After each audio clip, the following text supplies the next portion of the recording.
સૌરાષ્ટ્રનું પ્રસિદ્ધ યાત્રાધામ વીરપુર અને જ્યાં પૂજ્ય સંત શ્રી જલારામ બાપાના મંદિર સાથે અનેક શિવ મંદિરો પણ આવેલા છે, જેમાંનું એક રાજાશાહી વખતનું ખૂબ જ પૌરાણિક શ્રી માનકેશ્વર મહાદેવનું મંદિર છે। પવિત્ર શ્રાવણ માસના પાવન દિવસોમાં વહેલી સવારથી જ શ્રી માનકેશ્વર મહાદેવના દર્શન કરવા માટે શિવ ભક્તો ઉમટી પડે છે, જેમાં શ્રી માનકેશ્વર મહાદેવના સાનિધ્યમાં જમણી બાજુએ શ્રી રામ ભક્ત હનુમાનજીની પંચમુખી રૂપે મૂર્તિ બિરાજમાન છે, તો મંદિરની ડાબી બાજુએ મહાકાલ અવતાર કાળ ભૈરવ દાદા પણ બિરાજે છે। આ સાથે જ મંદિરની સામે એક પથ્થરમાંથી સર્જન કરેલ વિશાળ નંદીની મૂર્તિ પણ બિરાજમાન છે। મંદિરની આજુબાજુ બેલીપત્રના અનેક વૃક્ષો આવેલા છે। શ્રાવણ માસના પાવન દિવસોમાં શ્રી માનકેશ્વર મહાદેવ દાદાને પાર્થિવ પૂજા કરવામાં આવે છે, જેમનું મહત્વ શિવ ભક્તોમાં ખૂબ જ હોય છે।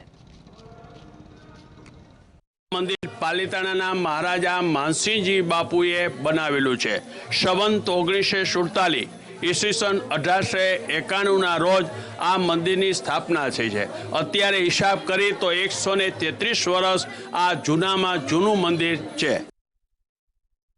પૂર જલારામ ગામ ખાતે એક પૌરાણિક માનકેશ્વર મહાદેવનું મંદિર આવેલ છે અને આજે શ્રાવણ માસના નિમિત્તે અહીંયા મહાઆરતી થાય છે। શ્રાવણ માસ ચાલી રહ્યો છે ત્યારે આવા પૌરાણિક અને રાજાશાહી વખતના શ્રી માનકેશ્વર મહાદેવના મંદિરે લોકો દર્શન કરવા આવે છે। શ્રાવણ માસ દરમિયાન અહીંયા ભીડ થાય છે ને બધા દાદા પાસેથી પ્રાર્થના કરે છે અને દાદા બધાની મનોકામના પણ પૂર્ણ કરે છે। હાલ પવિત્ર શ્રાવણ માસ ચાલી રહ્યો છે।